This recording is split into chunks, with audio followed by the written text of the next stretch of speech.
Launching in 2017 for the Wii U and Nintendo Switch, The Legend of Zelda Breath of the Wild was instantly met with a positive response from fans and critical acclaim from reviews. The innovative new take on the open world formula left other games in the dust, partly due to the fact that it was a Zelda game, but also because of the time, effort and care put into every detail of the title, with attention to detail going as far as the different sounds heard as Link walks and runs. These sounds change depending on the speed, the type of surface he's moving on, and the gear that he has equipped. The game won Game of the Year at the Game Awards, and many considered it to be the game of the decade too. With such a successful release, it was sure to result in a sequel, which leads us to The Legend of Zelda Tears of the Kingdom.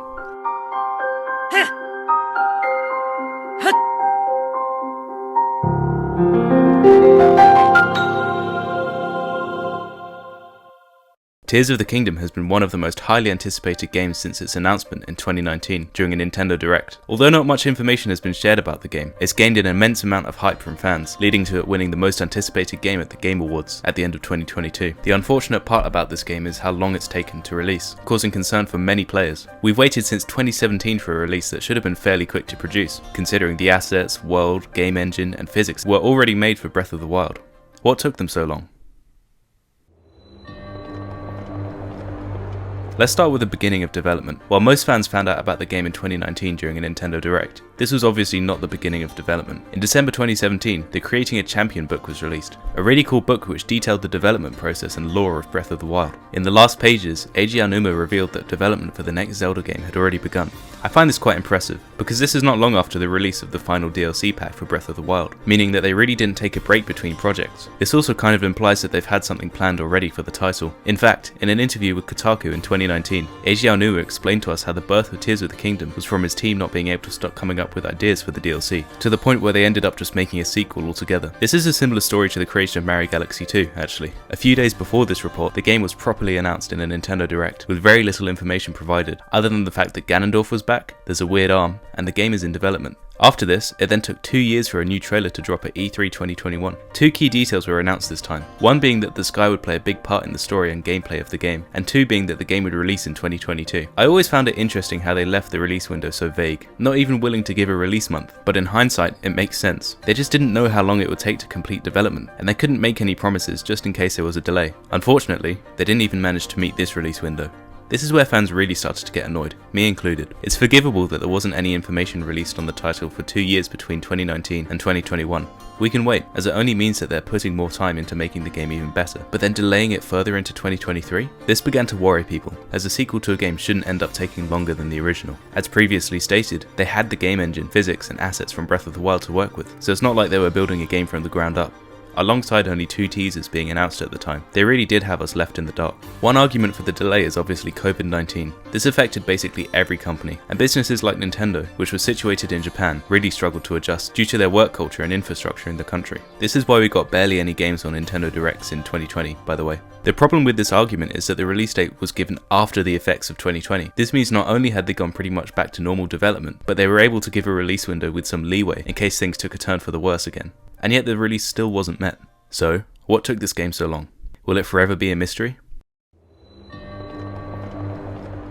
I think that we can theorise and make some educated guesses on the cause. So far, there's been a handful of trailers for the game, each raising more questions than answers. While they each provide new information, it also seems not much is shown. There's an aura of mystery surrounding this game, and something's missing. So far, these trailers have felt like nothing but teasers. We don't even know the story of the game. With Breath of the Wild, they went from showing a teaser during E3 2014 to a full story trailer in the Nintendo Switch presentation in January 2017. This trailer felt like the definitive video showing us why we would want to buy the game, and it's one that I'm proud to show my friends, as it usually convinces them to buy the game. It's just so well put together, and it really does a great job of portraying what makes the game so special. With Tears of the Kingdom, we haven't had that. While some trailers we've gotten, like the E3 one, did a good job of showing the beauty and grandeur of the game, the one from the February Direct did not. By then we should have gotten a definitive trailer, but that's not it. For some reason, all the footage of Link on the ground makes it really seem like the game is just an expansion of the original. Alongside this, the trailer overall felt more lighthearted and didn't seem too special. So, what's the deal? This is the longest gap we've had between mainline Zelda games,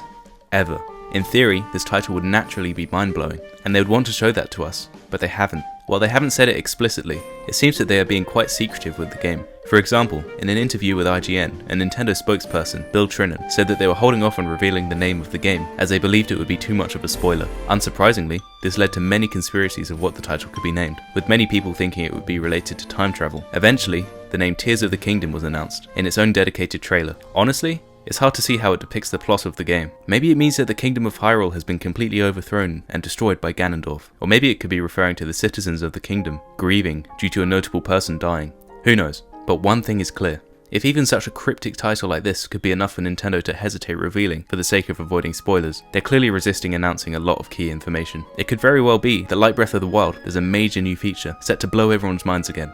But so soon? It makes more sense that Tears of the Kingdom would be similar to Breath of the Wild. Regardless, the amount of time spent developing this game does not correlate with what we've seen so far, as something is clearly amiss. The new vehicle building mechanic is cool, but they didn't really make a big deal out of it, which sort of indicates that it's not the big new thing. Given that we know that there's a lot they're avoiding revealing, it would make sense that this long development time may actually have been put to good use. Ever since the launch of the Nintendo Switch, there have been a lot of rumours about what's to come next. We eventually got a Switch Lite, a newer Switch with a better battery, and a Switch OLED. However, many sources made it clear that another version was in the works, designed to extend the lifetime of the Switch and make the platform more future-proof. From what I can gather, it seems like Nintendo was working on an enhanced Switch. Think of how the PS4 Pro is to the PS4, but it was cancelled. Back during the early pandemic, major tech companies assumed that there would be lower demand for new electronics, so they reduced their orders for components like processing chips. However, demand for tech actually increased, leading to there being a high demand but a lack of supply, resulting in the famous chip shortage. This is what ultimately caused Nintendo to ditch the idea of an upgraded Switch, as they figured it would be too much hassle, and more effective to focus on their current devices. But hang on, wasn't this device supposed to extend the lifetime of the console? If they don't release it, then how long has the Switch got left? Tears of the Kingdom was probably intended to launch alongside this device to boost sales in 2022. However, now that the Switch is clearly nearing the end of its life, the company must be shifting its focus onto their next generation hardware, leaving fewer games for the Nintendo Switch. This means that they must spread out their release schedule more, hence Tears of the Kingdom releasing later. As you can tell, there aren't many major games coming out after that, as far as we know, other than Pikmin 4 and maybe Metroid Prime 4. There are some obvious counter-arguments to this, however. The main one is that Nintendo doesn't have to immediately switch to a new console and ditch the Switch. In my opinion, that would be a bad decision. The Switch has sold over 120 million units. The company would surely want to take advantage of an already massive user base that they've built up over the years, rather than release all the games exclusively to a new console with fewer users. This could mean that the Switch will be supported more in the future, and gets rid of the possibility that the Switch is running out of software, and therefore reduces the chance of this being the reason that Tears of the Kingdom has taken so long to release. Also, given the fact that the next console would likely be backwards compatible, this point is justified even more. Some people may think that they spent a lot of time working on Age of Calamity too. Hyrule Warriors Age of Calamity is a spin-off to Breath of the Wild, with the main plot of it being an alternate timeline prequel. And while there is a ton of work that was put into the game, with nice music and a lot of cool cutscenes, the Zelda team did not make this. Instead, the game was made by Omega Force and published by Koei Tecmo. The main developers for the Zelda series were basically just supervising the development and making sure that it was how they wanted it. So I hope that clears things up. So, to conclude, while it may seem that a lot of time has been spent for not that much new in Tears of the Kingdom, this likely isn't the case. Chances are that Nintendo has a lot they haven't shown us yet, and the release schedules of other games has led to the game taking so long to come out. At the moment, I'm excited about the game because it's more of Breath of the Wild, but in the future, I hope I'm excited for the actual game itself. As always, thanks for watching, and subscribe for more.